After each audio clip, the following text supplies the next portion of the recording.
What is poppin', people? Zackary Storms here, and today I'm sitting down with head coach Brian Peresie of the Akron Zip Swimming and Dive Team. How are you doing today? I'm great. How are you? Pretty good. All right, let's get started. Congrats on your 4th straight MAC championship and 11th overall. How are you feeling about that? Feeling great. I think the team did a great job this year. Really happy with the result. I think to get the result, there's a lot of things that go into it. So the process along the way, and that starts long before even the beginning of the season. When it comes into recruiting, training in the summer, some of those things. But really happy that we were able to bring home another championship for the Zips. All right. Now, in any sport, consistency is key. Seems like you guys have unlocked that the past couple of years. 4 straight MAC titles to show for it. How have you been able to keep consistent, and how do you preach consistency?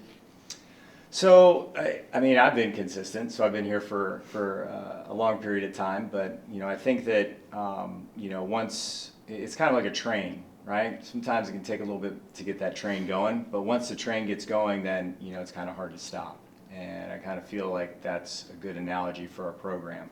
But we spend a lot of time on relationships. I think that that's something that's really important for our culture, and that's something that helps us stay consistent. Because if we have good relationships with each other and good relationships with team members with each other, then when we're doing the work and we're putting in the efforts, there's not the distractions of like, oh man, what are they doing? Why aren't they doing? Or oh, I don't like her, or this or that. It's more like, no, they want to work hard with each other, and it's a collaborative environment. So then the harder they work, then the better the results. So that's kind of the process. But the relationships is a really important piece. All right. You've been a part of Akron's winning culture for over 12 years now. It is safe to say that success has followed you. What type of work ethic has been put in place for this amount of success? It's a lot of work. It's a grind. There's a lot that goes unseen, and a lot that happens, that nobody really knows much about. I know when I first took over the position, there are many nights where I would be up until 11 or midnight or sometimes 1 a.m. trying to figure things out, and then getting up for practice at 5:30 in the morning. Over time, I've gotten smarter, and the class schedules have changed, and we're able to practice at 6:45 now. So the 5:30 a.m.s have been a thing of the past, which is really nice. But it definitely takes a lot of hard work to, I think, have the results we've had and then be able to sustain them.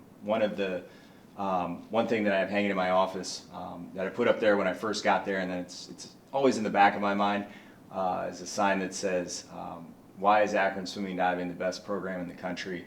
What am I doing to make it better?" And that's something that drives me and gets me to question, okay, yeah, why are we the best? What can we do to be the best? And what am I doing to make it better? So those things kind of drive me. All right. Keeping in the same realm of success, you guys recently competed in the CSCAA National Invitational Championships, and won, beating some of the more notable programs. What does that mean to you? It means a lot. It's a national championship. It's similar to the NIT in basketball. So, it's their swimmers and divers that haven't competed at the NCAA championships or didn't qualify for it, which is the next week. And they get an opportunity postseason to, really try to figure out, how do you, go fast at the conference championships and then go fast in the postseason. So hopefully those swimmers develop to be able to make the NCAA championships in the following years. But being able to come out on top of a lot of really, really great programs, that means a lot. We won all 5 relays at that competition, which was really cool. I think Kentucky came in second. It was a close battle the whole way. And those close competitions, those are the fun ones because everybody's got to pull their weight. Everybody's trying to do the best that they can. The energy's high and the intensity's high too. So the team really stepped up in that environment, and really proud of them. And yeah, it was an awesome competition. As the years and seasons have progressed, how have you as a coach adapted and changed to better suit your swimmers and divers so they can achieve what they've done so far and do even more? I'm always trying to find a better mousetrap. Swimming's a grueling sport. You're just, going back and forth down a black line. So it can be a little bit monotonous. I like to make things a little bit different. I like to challenge how team members think, challenge them to figure out how their body works, because when you're in the water, it's different. We're land creatures, so we're used to moving around on land, but when you get in the water, it's a little bit different. You've got buoyancy to deal with because of the air in your lungs.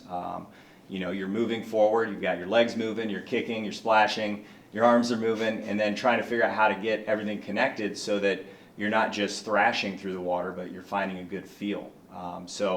I've created paddles that I made in my garage with a jigsaw, and then drilling holes in them and putting some tubing on there so that they stay on their arms, to just experimenting with different pieces of equipment in the water to try to stimulate maybe different muscles that aren't firing, so that they can find a better connection and feel in the water. So those are the things that I like to do that I think I feel like I've got a pretty creative mind when it comes to that stuff, and it's something that I think that the team appreciates. I consider myself a swimmer's coach, and I think that they would agree with that. Sometimes something that I come up with, it might stick and be great, and another time I'd be like, yeah, this is dumb. We need to move on. So it's all experimenting and just trying to find a way to be better.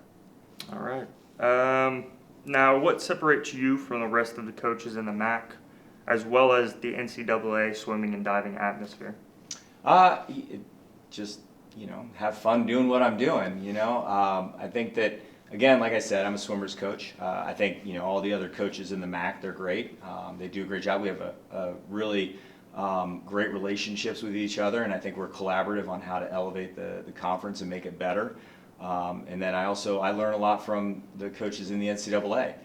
There's a lot of friends that I have, and even some that maybe they're not friends but acquaintances that, if I have the opportunity to talk with them, then I'm able to learn from them. One standard that I try to hold our team to, and that I hold myself to, is that when we're going up against other teams, we don't just want to beat them, we want to beat them when they're at their best. So if somebody has like a goggle malfunction behind the blocks and it breaks, and one of our team members is back there, I offer them your goggles or try to help, rather than just kind of sit there or have a different reaction to it. But I like that standard the best, because then when you do come out on top, you feel really good about it. You feel good about yourself and how you handled yourself, but then you also feel good that, yeah, they were at their best, we were at our best, and we came out on top. So that feels good. Each team you have worked with, year in and year out, has changed.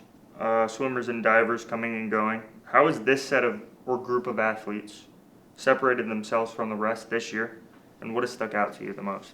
Like you said, every team is different. So we graduate anywhere from 6 to 10 student athletes, and then we have anywhere from 6 to 10 new student athletes that are coming in to join our team. We have a lot of diversity on the team. We have a lot of people that are from Stark County and Summit County right here in Ohio, and then we've got some that are from other states, and then we've got some Canadians and then Europeans. One of our seniors was from Northern Ireland. We had a freshman from Serbia, freshman from Greece this year, freshman from Sweden. So a lot of new faces, but that brings a lot of unique opportunities, because everyone on our team, typically they're the best or one of the best from their club teams or their high school teams back home. So there's things that we can learn, and it's kind of cool to be able to learn from different backgrounds, different countries, what the training styles are, back in their region. But then also it's kind of cool because when our students graduate, they have friends that are all over the world that they can go visit. So that's kind of cool too. So this year's senior class, they're a very collaborative group. They very much have bought into everything from day one, and they're really, I think, set the tone for us to have a great season this year with their leadership style. So, I think that's, I guess to kind of describe the team, I think our seniors were well respected, and I think that they did a great job. Now, a standout from this year's group goes by the name of Abby Daniel. She's broken several records throughout the past couple of seasons and even been able to make a name for herself on a national level. How have you seen her grow as an athlete, and how does it feel to see that work that you've put into her pay off in a successful way? Abby is a hard worker. I mean, she grinds. She's willing to do anything. She will push herself to the limits. I try to just keep up with her and still find ways to challenge her so that she can improve. And there's a lot of different ways to do that. But she's the oldest of, I jokingly say 10, but maybe it's like 8, I think, that are in her family. So she's been very responsible from day one since she's been here. And she's tough, but she gets it. She has a different perspective on life and how she approaches it, but she's not afraid of anything. We give away one of our awards at our banquet is called the Fear the Rue Award. And when I talked about her, it was it doesn't matter what event she's competing in.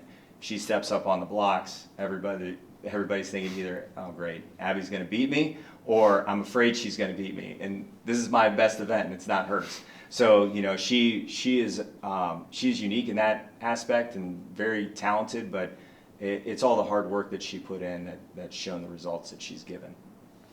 All right. With the successful season put to an end, what are your visions and plans moving into the future?